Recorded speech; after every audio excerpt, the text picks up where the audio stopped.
BingX, a trusted global crypto exchange. Trade spot, futures, or copy top traders easily. Sign up via the link or referral code to get 30 USDT instantly, plus up to 1,500 USDT in bonuses for verification, deposit, and trading. The Algarve, a sun-drenched region renowned for its golden beaches and vibrant tourism, is witnessing a dramatic political shift, with the far-right Chega party poised to make significant inroads in upcoming local elections. Albufeira, a prime resort city in the heart of the Algarve, has become a focal point for this burgeoning political movement.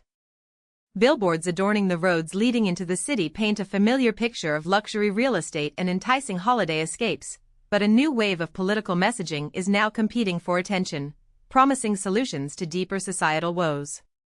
Prominently displayed are the posters of the Chega party, emblazoned with concise grievances concerning the state of public health, education, and housing. These messages boldly declare that once Chega takes the helm, these pressing issues will be decisively resolved.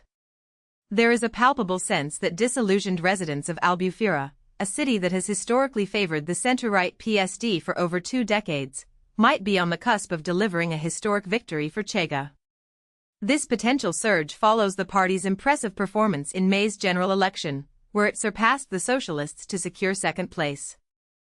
Chega now aims to capitalize on local frustrations, seeking to gain control of numerous municipalities across the nation and solidify its position for future national contests. The Algarve itself occupies a central role in the far-right's strategic blueprint. André Ventura, Chega's charismatic leader, a former football pundit and columnist who established the party just 6 years ago after leaving the PSD, has explicitly declared the region the party's stronghold and the launching pad for Portugal's conquest by the far right. Recent polling data for the Portuguese daily Diário de Notícias indicates that Ventura's party has, for the first time, taken the lead in national vote intentions. The party's potent blend of populist policies, including stringent migration controls and controversial proposals like chemical castration for child molesters, has resonated with a segment of the electorate weary of a string of corruption scandals that have plagued the 2 established major parties in recent years. Some political observers speculate that Ventura could be on a rapid trajectory toward the Prime Minister's office. Political scientist Antonio Costa Pinto of Lisbon University's Institute of Social Sciences suggests that another significant political scandal coupled with snap elections could lead to a Chega victory in the next general election. Within the Algarve, supporters of Chega articulate a clear vision of using the upcoming local elections as a crucial stepping stone for nationwide expansion. Daniel Vicente, a 30-year-old barman from Albufeira, expresses a fervent hope for a Chega victory, stating, "The Algarve is collapsing." Well, Portugal is collapsing. Vicente identifies housing prices as his paramount concern. The Algarve, like many other European tourist hotspots, grapples with the consequences of over-tourism, leading to the second-highest housing costs in Portugal, trailing only Lisbon. In Albufeira alone, rental prices have surged by over 16% in the past year. Vicente echoes some of Chega's core talking points, directing blame towards low-wage migrants who have relocated to the region. He contends that migrants arriving in Portugal are afforded numerous advantages, citing instances where they share cramped living spaces and pay minimal rent, leaving them with disposable income. He questions the source of support for these individuals, noting their ability to establish businesses, leaving him to ponder their operational strategies. Vicente contrasts this with his own financial struggles, paying €800 per month for accommodation and facing similar living costs on slightly above minimum wage, with insufficient savings to secure a home loan. This simmering resentment has created fertile ground for Chega's ascent. The party's meteoric rise, fueled by 3 snap elections in as many years and disproportionately extensive media coverage, is largely attributed to Ventura's adeptness at tapping into public anger and his ability to hijack political discourse. Miguel Carvalho, a journalist and author of the book Por Dentro do Chega, Inside Chega, observes that Ventura's strategy in 2019 involved visiting areas neglected by mainstream politicians for years. He actively listened to people, offering a sympathetic ear and promising to amplify their voices. Carvalho explains that when Ventura began expressing sentiments that many citizens felt hesitant to voice publicly, and when the media amplified these statements, the public began to feel empowered to express similar views, leading to a sense of representation and fostering Chega's growth. Carvalho further characterizes the party as being based around Ventura, and it runs on his intuition, which he believes explains its rapid and substantial expansion.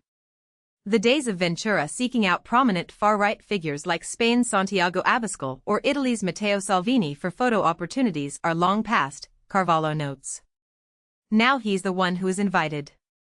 He travels to Spain and Hungary often. Bolsonaro supporters idolize him. Now he is their star. The stark juxtaposition between the idyllic image of the Algarve as a seaside paradise and the daily realities faced by many of its inhabitants has made it an ideal target for Chega and a telling indicator of Portugal's rapidly evolving political landscape. Albufeira, with its resident population of 40,000 and an annual influx of approximately 500,000 tourists, presents a unique demographic and economic context.